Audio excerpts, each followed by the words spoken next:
Olá, público do SEMEAD. Vamos falar um pouco sobre o nosso artigo. O título é Impacto da inflação nos resultados contábeis das empresas durante a pandemia do Covid-19. A questão torneadora do trabalho é como a inflação, influenciada pelo contexto da pandemia do Covid-19 e do conflito entre Ucrânia e Rússia, afetou os resultados contábeis das empresas em diferentes setores econômicos no contexto de distintas jurisdições. O objetivo geral é analisar os efeitos inflacionários decorrentes da pandemia do Covid-19 e conflitos geopolíticos nas demonstrações contábeis. A revisão da literatura sobre a informação contábil e ciclos econômicos, os principais pontos são: a informação contábil é importante para analisar os ciclos econômicos, permitindo a identificação e reação de mudanças econômicas, e ainda facilita a previsão e mitigação de impactos econômicos negativos, melhora a eficiência do mercado de capitais. Indicadores como o ROI é um dos principais indicadores para investidores, porque demonstra a capacidade da empresa em remunerar o capital investido pelos sócios. A inflação como fator de distorção no dos números contábeis são importantes, porque a inflação afeta todas as entidades, variando conforme a abordagem contábil adotada. Uma inflação elevada está associada a diversos problemas econômicos, como menor crescimento econômico e maior probabilidade de crise financeira. E a ausência dessas correções monetárias pode mascarar o verdadeiro valor da empresa. Há diferentes modelos de correção monetária de balanço, que são adaptados conforme o cenário econômico. A inclusão e atualização monetária nas demonstrações financeiras proporciona aos analistas uma base mais sólida para as suas análises. Dentre o G20, optamos escolher países que o impacto inflacionário durante a pandemia foi material, ou seja, entre 2020 a 2023 foi superior 2 vezes ao período observado entre 2016 a 2019, que direciona o nosso estudo em que a inflação não era importante e depois dos eventos externos passou a ser importante. Na tabela 1, demonstramos que das 50 empresas que caíram na amostragem, estão distribuídas em 10 países e apresenta que no último quadriênio a inflação foi superior a 2 vezes ao período anterior. Tem 2 pontos que temos que destacar aqui. Primeiro, a China, ela não foi selecionada porque a inflação dela acumulada não registrou, não foi maior do que o período anterior.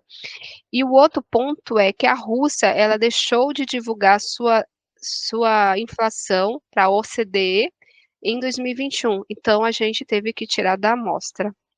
Tabela 2, utilizamos o teste T. Ela foi utilizada para comparar o valor da CPI, né, que é o Customer Price Index, divulgado pela OCDE, e o valor P do teste foi maior do que 0,5, que indica que há diferença altamente significativa entre o período de 2016 a 2019, a menos 9,65, menor do que o período de 2020 a 2023.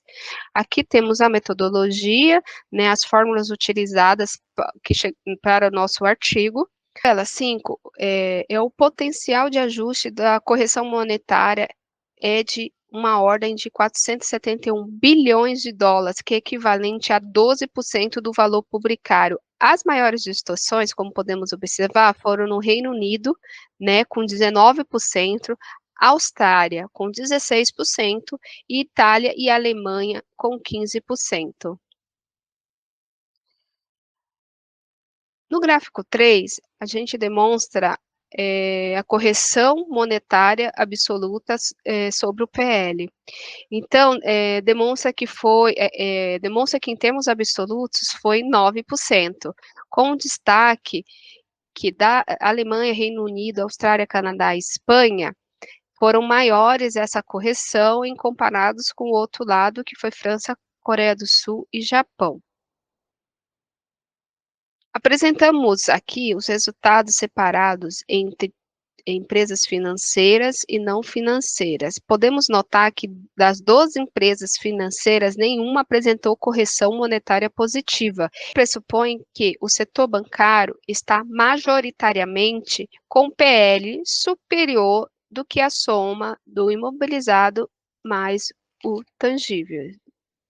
Mostramos aqui o resultado da correção monetária, no qual o setor econômico bancário apresentou uma redução de 240 bps, ou seja, uma diferença de 18% em comparação do ROI e o ROI ajustado após a correção monetária. Apesar do ROI não ser um dos principais indicadores do setor bancário, o índice pode apoiar a discussão da importância da correção monetária nas demonstrações financeiras por parte dos usuários externos. O segundo maior impacto foi no segmento industrial, uma redução de 210 bps, uma queda de 5,4%. O nosso artigo é que o impacto na correção monetária nos balanços patrimoniais são relevantes, porque a correção do PL foi em 471 bilhões após a correção monetária, que é aproximadamente 12% do PL publicado, com variações entre 5% e 22% por empresa. E desses 471, 306 bilhões de dólares foram ajustes no resultado do exercício, que corresponde a 13% do resultado acumulado no quadriênio. A taxa média de retorno, o ROI, publicada também está superestimada em 105 bps, que equivale a uma incorreção de 5,2. Esse número torna-se representativo ao verificar o resultado do nível das empresas, no qual 12 empresas apresentaram mais de 20% de incorreções do ROI, e 34 dessas 50 empresas analisadas registraram distorções negativas no ROI, em especial alguns países, como Japão e Itália, com 5 empresas apresentaram essas incorreções, Estados Unidos e Coreia do Sul com 4 empresas. Quero agradecer a todos participar e contribuir com o nosso artigo aqui no CEMEAD. Obrigada.